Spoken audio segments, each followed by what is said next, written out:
함께 보실 하나님 말씀은 구약성경 호세아 8장입니다. 8월 25일 호세아 8장을 날인데 8장은 14절까지 그리 길지 않으므로 처음부터 끝까지 말씀을 함께 봉독하겠습니다. 호세아 8장 1절부터 14절까지 말씀, 구약성경 1263면 전후를 보시면 되겠습니다.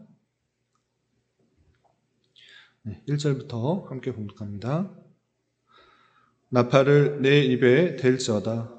원수가 독수리처럼 여호와의 집에 덮치리니 이는 그들이 내 언약을 어기며 내 율법을 범함이로다. 그들이 장차 내게 부르짖기를 나의 하나님이여 우리 이스라엘이 주를 아나이다 하리라. 이스라엘이 이미 선을 버렸으니 원수가 그를 따를 것이라.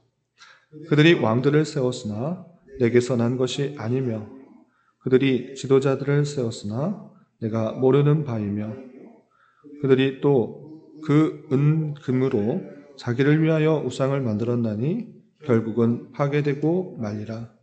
사마리아여 내 송아지는 버려졌느니라. 내 진노가 무리를 향하여 타오르나니 그들이 어느 때에야 무죄하겠느냐. 이것은 이스라엘에서 나고 장인이 만든 것이라. 참신이 아니니 사마리아의 송아지가 산산조각이 나리라. 그들이 바람을 심고 광풍을 거둘 것이라. 심은 것이 줄기가 없으며 이삭은 열매를 맺지 못할 것이요 혹시 맺을지라도 이방 사람이 삼키리라. 이스라엘은 이미 삼켜졌은즉 이제 여러 나라 가운데에 있는 것이 즐겨 쓰지 아니하는 그릇 같도다. 그들이 홀로 떨어진 들나귀처럼 아수르로 갔고 에브라임이 값주고 사랑하는 자들을 얻었도다. 그들이 여러 나라에게 값을 주었을지라도 이제 내가 그들을 모으리니 그들은 지도자의 임금이 지어준 짐으로 말미암아 쇠하기 시작하리라. 에브라임은 죄를 위하여 제단을 많이 만들더니 그 제단이 그에게 범죄하게 하는 것이 되었도다. 내가 그를 위하여 내 율법을 만 가지로 기록하였으나 그들은 이상한 것으로 여기도다. 그들이 내게 고기를 제물로 드리고 먹을지라도 여호와는 그것을 기뻐하지 아니하고 이제 그들의 죄악을 기억하여 그 죄를 벌하니니 그들은 애굽으로 다시 가리라. 이스라엘은 자기를 지으신 이를 잊어버리고 왕궁들을 세웠으며 유다는 견고한 성읍들을 많이 세웠으나 내가 그 성읍들에 불을 보내어 그 성들을 삼키게 하리라. 아멘. 예, 감사합니다. 오늘 함께 살펴볼 하나님 말씀은 호세아 8장입니다.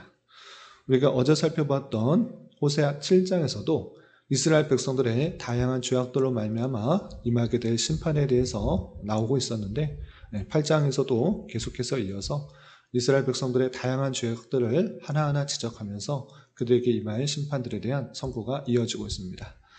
8장에서는 어떤 죄악들이 있는지 내용을 좀 살펴보면서 교훈받을 수 있는 것들이 무엇인지 생각해 보도록 하겠습니다. 우선 8장 1절에서 보시면 나팔을 내 입에 댈지어다 원수가 독수리처럼 여호와의 집에 덮치리니 라고 하면서 심판을 먼저 선언하고 있습니다. 나팔을 입에 댄다라는 것은 전쟁이 임하고 있다라는 것들을 알리는 신호일지인데 그 원수가 독수리처럼 아주 강하고 빠르게 임하게 될 것을 선언하고 있는 것입니다. 특별히 여호와의 집에 덮치린다라고 되는데 여기서 여호와의 집은 성전이 아니라 하나님께서 이스라엘 백성들에게 주신 땅 그 전체를 말하는 것으로 이해하면 될 것입니다. 이렇게 하나님께서 주신 그 이스라엘 땅에 왜 원수가 독수리처럼 강하고 빠르게 임하게 되는가라고 할 때 다음과 같은 죄악을 저질렀기 때문에 그와 같은 심판이 임할 것을 선언하고 있는 것입니다. 어떠한 죄악이 있었는가 계속해서 보시면 그들이 내 언약을 어기며 내 율법을 범함이로다. 아래의 내용들을 한마디로 요약하면 이것입니다. 언약을 어기며 율법을 범하였다. 하나님과 맺은 언약은 무엇인가 라고 할 때 내가 너희의 하나님이 되고 너희는 나의 백성이 될 것이다 라는 하나님의 맺어준 약속이 있는 것입니다. 그러나 이 백성들이 그 언약을 깨고 하나님을 섬기는 것이 아니라 다른 신을 섬기는 그런 모습들이 있고, 하나님께서 주신 율법들은 무시하고 그것을 깨버리고 다른 행동을 하고 있는 그 모습을 볼 수가 있는 것입니다. 그러면서 또 다른 죄악을 지적하는데 좀 건너뛰어서 3절을 보도록 하겠습니다. 3절 보시면 이스라엘이 이미 선을 버렸으니 원수가 그를 따를 것이라 라고 하면서 이스라엘 백성들이 착하고 좋은 것, 하나님께서 주신 말씀, 그 선을 버렸기 때문에 임하게 될 심판, 원수가 그를 따를 것이다. 원수들로 말미암아 그런 심판을 받을 것을 경고하고 있는 것입니다. 또한 4절에서도 이런 표현이 있습니다. 그들이 왕들을 세웠으나 내게서 난 것이 아니며 그들이 지도자를 세웠으나 내가 모르는 바이며 그들이 또 그 금으로 자기를 위하여 운상을 만들었나니 결국은 파괴되고 말리라 라고 하면서 왕들과 지도자를 세우는 것, 하나님께서 주신 그 말씀에 근거하여서 왕들을 세웠는가? 그렇지 않고 어제도 잠깐 말씀드렸다시피 여로보암 2세 때 이후로 나오는 여러 왕들이 계속해서 선왕을 시해하고 신하들이 왕위를 차지하게 되는 그 모습들을 보게 되는데, 이러한 것처럼 자기의 욕심에 따라서 불법을 강행하면서 왕의 자리를 차지하고 있는 것입니다. 이런 것처럼 하나님께 전혀 묻지 않고 자기의 욕심과 자기의 야망을 따라서 불법을 행하는 그 모습들, 그것들을 지적하고 있을 뿐만 아니라 은과 금을 위하여서 우상을 만드는데, 여기서 또 중요한 표현이 있습니다. 사람들이 우상을 왜 만드는가 라고 할 때 우상을 위한 것이 아니라 자기를 위한 것입니다. 그 우상을 통하여서 자기에게 득이 되기 위해서 자기의 평안과 또 만족과 기쁨과 부와 명예, 자기를 위해서 우상을 만들어 놓는 그 행위를 다른 민족들처럼 하고 있다라고 지적하고 있는 것입니다. 그러나 그 결국은 파괴될 것이다 라고 하나님의 심판을 선언하고 있는 것을 보게 됩니다. 좀 더 건너뛰어서 7절에는 이런 표현도 있습니다. 비슷한 표현인데 그들이 바람을 심고 광풍을 거둘 것이라. 바람을 심은 조금 잘못한 것 같아 보이지만 그 조금 잘못한 것으로 말미암아 임하게 될 모습은 광풍을 얻어맞는 그런 일들이 있을 것인데, 또 다른 표현으로 심은 것이 줄기가 없고 이삭은 열매 맺지 못할 것이고 또 혹시라도 맺을지라도 이방 사람이 삼키리라 라고 하면서 그 땅에 임하게 될 아주 심한 그런 심판의 모습들을 지적하고 있는 것입니다. 또 좀 건너뛰어서 9절에는 이런 잘못들을 지적하고 있습니다. 9절 보시면 그들이 홀로 떨어진 들나귀처럼 아수르로 갔고 에브라임이 값주고 사랑하는 자들을 얻었도다. 지금 홀로 떨어진 들나귀처럼 아수르로 갔다라는 것은 하나님만을 의지하고 하나님의 뜻을 묻는 것이 아니라 다른 나라의 도움을 요청하고 또 다른 나라에 의지를 하는 그 모습들을 지적하고 있는 것입니다. 그러므로 말미암아 어떻게 되는가? 10절 그들이 여러 나라에게 값을 주었을지라도 값을 주면서 많은 도움을 요청하지만 어떻게 되는가? 그들은 지도자의 임금이 지어준 짐으로 말미암아 쇠하기 시작하리라 라고 하면서 헛된 의지, 헛된 도움을 함으로 말미암아 그 나라가 더 쇠하게 될 것이다, 이렇게 표현하고 있는 것입니다. 왕으로 옳는 자로서는 마땅히 하나님 나라의 백성을 지도하는 그런 입장에서 더욱 하나님을 의지하고 하나님께 간구해야 되는데, 이른바 세상적인 방법, 합리적인 방법으로 다른 나라에 의지하는 그 모습들, 그것 오래가지 못하고 쇠하게 될 것이다, 이렇게 심판을 선언하고 있는 것입니다. 또한 어떤 제각들이 있는가? 11절, 12절 보시면 에브라임은 죄를 위하여 제단을 많이 만들더니 그 제단이 그에게 범죄하는 것이 되었도다. 내가 그를 위하여 율법을 10,000가지로 기록하였으나 그들은 이상한 것으로 여기로다. 율법을 주었으나 율법을 지키지 않고 이상하게 여기면서 지키지 않는 것입니다. 그리고 자신의 죄를 위하여서 제단을 많이 만드는 그 모습들, 오히려 그것이 죄가 된다. 그 제단이 범죄하는 것이 되게 되었다 라고 말하면서 우상 숭배의 모습들, 또 율법을 지키지 않는 모습들을 계속해서 지적하고 있는 것입니다. 그리고 마지막으로 14절 보겠습니다. 이스라엘은 자기를 지으신 이를 잊어버리고 왕궁들을 세웠으며 하나님께서 그 백성들을 지으시고 또 그 가나안 땅에 입성하게 하시며 지금까지 인도 보호하셨는데 그것을 다 잊어버리고 자신의 평안과 또 번영과 명예를 위해서 왕궁들을 이곳저곳에 세우는 것입니다. 그 모습들을 지적하고 결국 자신들을 위해서 세웠던 왕궁들이 어떻게 되는가? 14절 하반절을 보시면 내가 그 성읍들에 불을 보내어 그 성들을 삼키게 하리라 라고 하면서 자신이 세웠던 그 모든 왕궁들과 여러 집들, 하나님을 위한 것이 아니므로 심판하셔서 다 불타게 하겠다라고 심판을 선언하는 그 모습을 볼 수 있게 됩니다. 7장과 8장 또 앞으로 이어나갈 그 여러 부분에 있어서도 계속해서 이스라엘 백성들의 죄를 하나하나 지적하면서 심판하신다는 내용들이 있는데 오늘 8장의 내용을 통해서 교훈받을 수 있는 것들을 좀 세 가지로 정리할까 합니다. 많은 죄악들이 나왔지만 크게 분류를 하면 두 가지 정도만 일단은 정리할 수 있습니다. 첫 번째는 무엇인가? 우상 숭배입니다. 자신을 위하여서 은과 금으로 이 모양 저 모양으로 우상을 만들어 놓고 섬기는 것입니다. 그 모습들을 지적하면서 헛된 일이다라고 하고 있는 것입니다.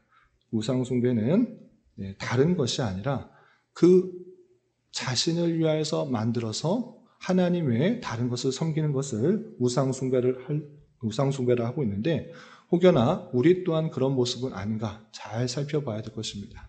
하나님께서 원하시는 것이 무엇인지를 잘 살펴 그것을 행하는 것이 아니라 자기의 유익과 만족과 기쁨 그것을 위해서 하나님을 이용하고 있는지 내 자신을 위하여서 섬기고 있지는 않은지 되돌아봐야 될 것입니다.